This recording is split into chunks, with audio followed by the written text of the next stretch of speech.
अस्सलामुअलैकुम वरहमतुल्लाहि वबरकातुहू। प्यारे नाज़रीन, बहुत से शहरों और इलाक़ों में ख़वातीन यानी हमारी माँ बहनें अलविदा की नमाज़ पढ़ती हैं।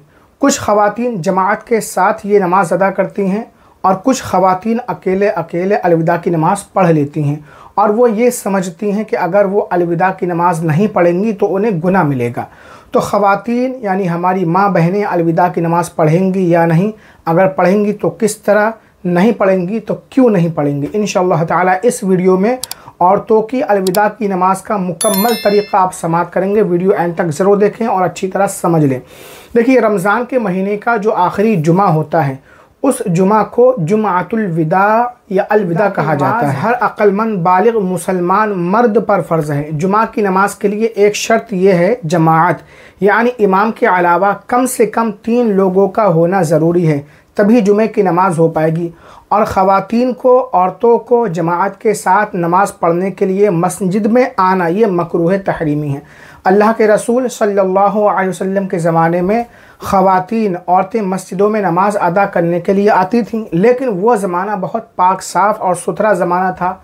वही का नुज़ूल हो रहा था, अहकाम शरिया नाजिल हो रहे थे। लेकिन आज फितना फसाद का दौर है, हर तरफ बुराई ही बुराई है। इसीलिए फ़ुक़हा किराम ख़वातीन को मस्जिद या ईदगाह जाने से मना फरमाते हैं और ये तरीक़ा हज़रत उमर रज़ियल्लाहु अन्हु से चला रहा है। हज़रत उमर रज़ियल्लाहु अन्हु ने ख़वातीन को जब मस्जिद जाने से रोक दिया तो उन औरतों ने हज़रत आयशा सिद्दीक़ा रज़ियल्लाहु अन्हा से शिकायत की कि हज़रत उमर हमें मस्जिद जाने से रोकते हैं, हालांकि हम अल्लाह के रसूल सल्लल्लाहु अलैहि वसल्लम के ज़माने में जाया करते थे।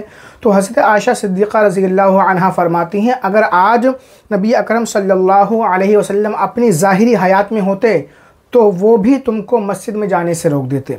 लिहाजा औरतों को मस्जिद में आकर जमात के साथ नमाज़ पढ़ने की इजाज़त नहीं है और घर पर भी वो अलविदा की नमाज़ जमात के साथ नहीं पढ़ सकती, क्योंकि सिर्फ़ औरतों की जमात मकरूह तहरीमी है और घर पर जुमे की नमाज़ कायम हो भी नहीं सकती। अब सवाल ये है कि ख़वातीन, हमारी माँ बहनें जब रमज़ान के आखिरी जुमे को अलविदा की नमाज़ नहीं पढ़ेंगी तो फिर क्या पढ़ेंगी? तो इसका बहुत आसान और सिंपल सा जवाब है कि ख़वातीन अलविदा के दिन ज़ुहर की नमाज़ पढ़ेंगी, जिस तरह आम दिनों में जुमे के दिन ज़ुहर की नमाज़ अदा करती हैं, क्योंकि जुमे की नमाज़ मर्दों पर फ़र्ज़ है, औरतों पर फ़र्ज़ है ही नहीं। वो ख़वातीन जो अब तक अलविदा की नमाज़ पढ़ती थीं, अब वो ये नमाज़ ना पढ़ें बल्कि वो ज़ुहर ही की नमाज़ पढ़ें। जुमे के दिन भी उनके ज़िम्मे में ज़ुहर की नमाज़ ही फ़र्ज़ है। अफजल ये है कि जब मस्जिद में जुमे की नमाज़ है ना, जुमे की जमात ख़त्म हो जाए उसके बाद ही वो ज़ुहर की नमाज़ अदा करें।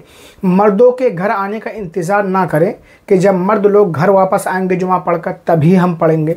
लेकिन अगर किसी खातून ने जुमे की जमात ख़त्म होने का इंतज़ार नहीं किया, वक्त शुरू होते ही, जैसे ही ज़ुहर का वक्त शुरू हुआ, मसलन जैसे ही मस्जिद में अज़ान हुई, फ़ौरन ज़ुहर की नमाज़ पढ़ ली, तब भी नमाज़ हो जाएगी और इसमें कोई गुनाह भी नहीं मिलेगा। उम्मीद है ये मसला हमारी माँ बहनों को अच्छी तरह समझ में आ गया होगा। इस वीडियो को लाइक करें, सवाब की नियत से शेयर करें। अस्सलामु अलैकुम व रहमतुल्लाहि व बरकातहू।